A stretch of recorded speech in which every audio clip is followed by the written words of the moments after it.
de Discapacidad en Acción. Bienvenidos a este espacio dedicado a la diversidad funcional. Bien, estamos nuevamente con la psicóloga Marina Luz García, conectada desde Argentina, con quien vamos a seguir hablando sobre el abuso sexual de los niños y niñas y también algunos temas inherentes a esta situación. Así que pues, bienvenida Marina y empecemos. Bueno, buenos días. Muchas gracias por la invitación nuevamente. Un placer estar de nuevo acá con ustedes. Bien, al iniciar la entrevista, hablamos sobre la infantil. ¿Qué tal si vamos desarrollando el tema y en tu experiencia, cuál sería el primer paso? Bueno, en principio me parece importante que definamos, ¿no? De qué hablamos cuando hablamos de abuso sexual infantil, ¿sí? En principio, aclarar que no hay una única definición homogénea, sino que es tan complejo el tema y se está visibilizando, por suerte, más en la actualidad. En otro momento, como hablamos el encuentro pasado, era algo muy oculto, hay mucho silenciamiento en relación a la temática, cuesta mucho hablarla, ¿no? Entonces, yo siempre, desde mi encuadre, que es psicoanalítico, eh, tomo una definición que me parece muy clara y muy rica, que es de la autora, la voy a mencionar por supuesto porque la definición es de ella, de Susana Toporossi, que es una psicoanalista argentina contemporánea, que tiene un recorrido enorme en lo que es esta temática y muchos libros. De paso les recomiendo uno que se llama En carne viva, que es muy bueno y muy claro. Bien, ella define al abuso sexual infantil como la convocatoria por parte de un adulto a tener actividades sexuales con un niño, niña o adolescente.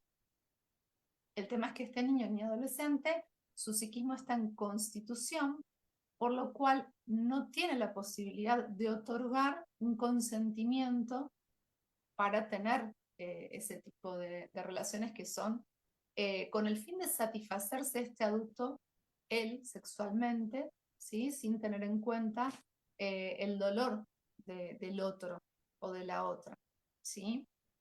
Y por lo tanto también, por supuesto, que va en contra de las leyes en relación a la prohibición del incesto si nos vamos a Freud, ¿no? Eh, a ver, tomando otra autora que es Bleichmar, Silvia, que bueno, ya está fallecida, pero es una psicoanalista también referente de estas temáticas, ella habla de la desubjetivación del niño, niña, adolescente por parte de este adulto que lo convoca. ¿Qué quiere decir esto?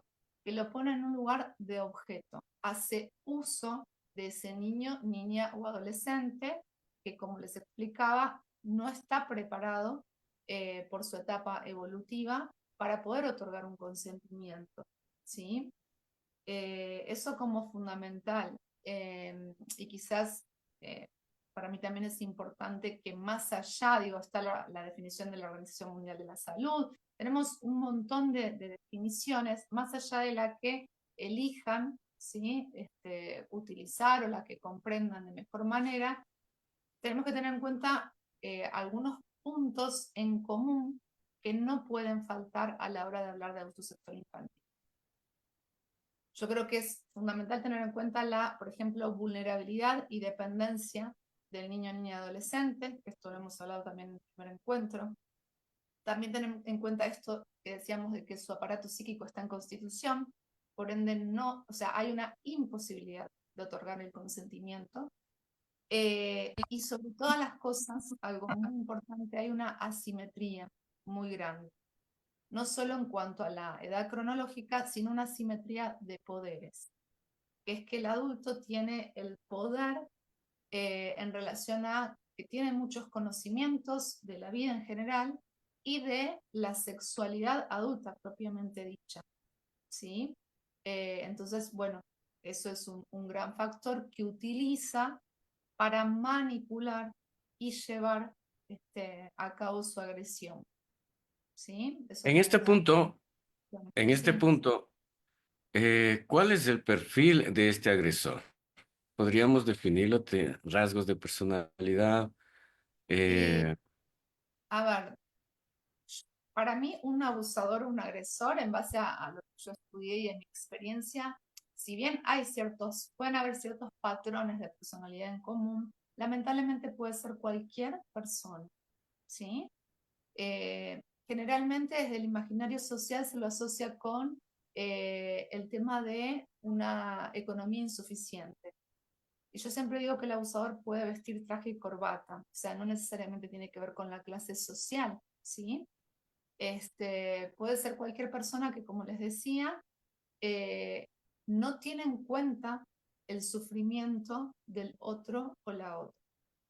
Y lamentablemente, la mayoría de los casos, no lo digo yo, están investigaciones, ¿no? Actuales, en un 90% aproximadamente, los agresores son varones. No significa que esté diciendo que no haya agresoras mujeres, pero la mayoría son varones. Y también, por otro lado, son parte de la familia. en este punto Padres, también, sí. justo en lo que me acabas de explicar, por Ujú. ejemplo, si bien tú acabas de mencionar de que la clase social no es un rasgo que debemos puntualizar. Y aquí en el Ecuador se dio un caso de un joven, un año mayor, el agresor era un joven de colegio y le agredía sexualmente a su compañero, que era de un grado inferior. Ah, Entonces, ok. no Menor hay de un estándar, 18, ¿verdad? no hay un estándar. Si el menor, si el agresor tenía menos de 18 años, acá por lo menos para la ley argentina no es considerado adulto. Vos decís que era un adolescente menor de 18. Ok. Entonces, en este punto no hay un estándar, ¿verdad? O sea, se trataría de una psicopatología con la que nacieron por factores hereditarios, genéticos, No, no, evolutivos. no, tampoco es una cuestión de herencia. Sí, lamentablemente a veces sucede que se naturalizan, que influye mucho la cultura, las formas de crianza y que también muchas veces se naturalizan ciertas conductas eh, de los adultos hacia los niños que no son correctas, que no les hacen bien. Déjame aclararte antes de seguir un punto que me parece fundamental. Cuando vos hablas de un adolescente hacia otro, ahí no estaríamos hablando de abuso sexual infantil. Siempre tiene que estar la figura del agresor como adulto mayor de 18. En ese caso podríamos llegar a hablar de conductas sexuales abusivas, tomando a Susana Toporosi, que es la autora que mencioné al inicio. ¿Sí? Eh, Se habla de conductas sexuales abusivas, pero todavía al no ser un adulto, bueno, hay que ver también, está mal, por supuesto, también, pero hay que ver qué le está pasando a ese adolescente para tener ese tipo de conducta. Pero en relación al perfil de abusador, no, considero que no hay un estándar, como te decía, puede ser lamentablemente cualquier persona y generalmente hay muchos casos intrafamiliares, como te decía, que pueden ser padres, hermanos, tíos o amigos cercanos de la familia que utilizan justamente eh, esta relación de confianza, ¿sí? Para ir manipulando, ¿sí? Al niño, niña o adolescente y como genera una gran confusión, porque en el niño y adolescente sí es alguien de la familia o de confianza de la familia, eh, por un lado, como dijimos antes, no están preparados para percibir que están agrediéndolo. Entonces es muy confuso porque hay una ambivalencia en el sentir, porque esa persona también los cuida, entre comillas, o los quiere, entonces ahí se genera toda una confusión de qué está bien y qué está mal para el niño, niño adolescente. Por eso es muy importante que tengan información. Ahora, aquí me salta una pregunta.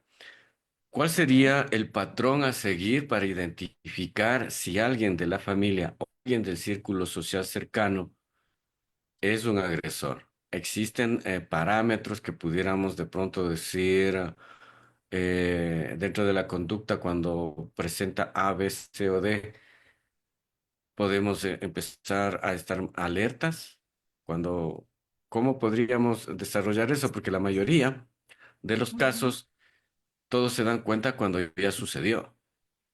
Sí, lamentablemente los agresores o perpetradores sexuales tienen esta habilidad, como te decía, de manipular a través de mantener ese secreto, ¿no?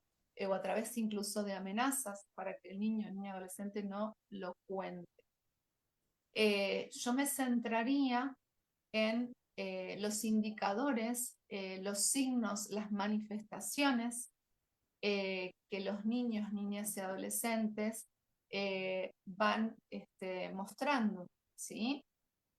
O sea, centrarnos en los indicadores que pueden ser físicos específicos, eh, que digamos es la menor probabilidad, porque justamente los agresores tienen la habilidad de no dejar huellas para después no tener problemas con la justicia.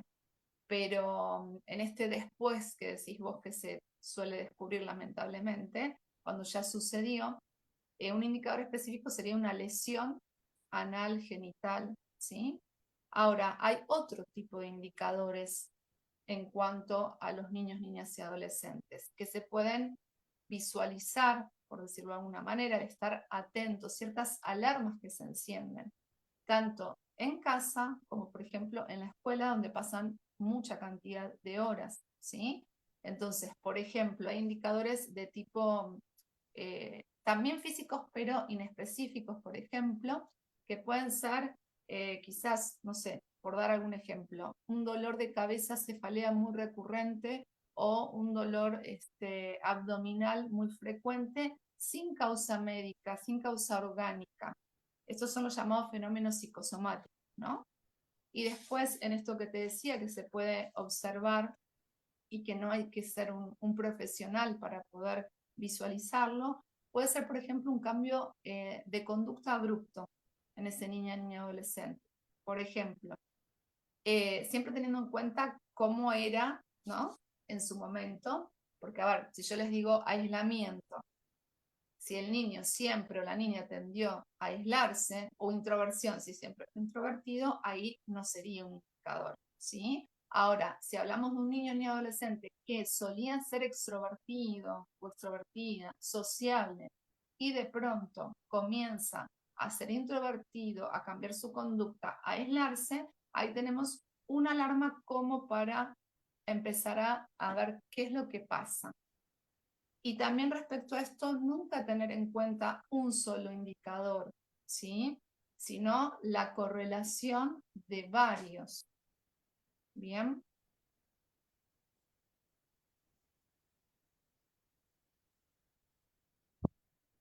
Sí, continúa. Entonces, con estos indicadores tendríamos que estar alerta. Básicamente, si la conducta de nuestro niño, niña o adolescente cambia, si fue súper activo y se apaga, o si se apaga y se vuelve súper activo, algo está Ujú. sucediendo y debemos conversar. Para ir Exacto. cerrando, ¿cuál sería la opción de, ya identificamos estos factores? ¿Cómo empezar a dialogar sobre el tema con el agredido, con el presunto agredido? Ujú. Bueno, a ver, siempre yo lo que sugiero es que haya, por supuesto, para esta temática y para cualquier otra situación que le esté pasando a niño, niña, adolescente, un diálogo abierto, un vínculo de confianza con su mamá, con su papá o con sus encargados o encargadas de su crianza, ¿sí? Y también esto que decía antes, perdón, que tengan información. Acá en Argentina existe algo que se llama ESI, que es la educación sexual integral. ¿Qué quiere decir? Que se les brinda información a los niños, niñas y adolescentes, por supuesto, acorde a su edad evolutiva, sobre este tipo de conductas de los adultos, qué está bien, qué está mal. Por ejemplo, se les enseña cuáles son sus partes íntimas, que no está bien que nadie, aunque sea alguien cercano a su familia, pueda, por ejemplo, tocar esas partes íntimas, ¿sí? O sea, brindándoles esta información de qué está bien o qué está mal, podemos prevenir y que siempre sepan que tienen que contarlo a ese adulto o adulta de confianza. Y con respecto a ese encargado o encargada de la crianza, cuando ese niño o niño adolescente hace un pedido de ayuda, que puedan pedir a su vez justamente asesoramiento, ¿sí? Sea una consulta psicológica, sea empezar a ahondar, ¿no? A ver qué sucede, si pueden develar, en el mejor de los casos, quién es el presunto agresor. También la primera indicación es apartarlo. Con apartarlo hablamos de ni siquiera verlo de lejos, ¿me explico? Porque a veces también surge, bueno, esto es otro tema como para charlar porque es muy amplio, pero surge, por ejemplo, esto de va a estar en un cumpleaños, pero no importa, total, nos sentamos en la otra punta de la mesa. No. Es totalmente revictimizante exponer a ese niño o niña que nos está contando algo que le sucedió, ¿sí? Pero que a veces lamentablemente se mezcla con estas cuestiones de familiares, de no desmembrar la familia, etc. Pero sobre todas las cosas creo yo, como para cerrar la idea, es esto, información acorde a cada edad, a cada vínculo que se sostenga entre ese adulto, adulta, criador, de ese niño y adolescente, que haya fluidez, que haya comunicación y que sepa distinguir entre las conductas que están bien y las que están mal. Ya, entonces con estas indicaciones, pues creo que vamos dando más herramientas a quienes están en el otro extremo de la antena para que puedan estar muy alertas a ir previniendo justamente el no abuso a los niños, niñas y adolescentes. Bueno, te agradecemos esta comparecencia y queremos escuchar cómo te encontramos en las redes sociales para consultas virtuales, cómo te encontramos. Adelante. Bien, muchas gracias a vos nuevamente por la invitación. En las redes sociales estoy en Instagram como lic.mluzgarcía. El lic es de la abreviación de licenciada. Y después para consultas más directas, puedo pasar mi teléfono si quieren. Es 1165862278 para cualquier consulta, duda que me quieran escribir o incluso también para atención, obviamente virtual, porque yo estoy desde Argentina, pueden hacerlo sin ningún problema. Serán bienvenidos. Muy bien, entonces, gracias por esta información. Continuamos en Discapacidad en Acción.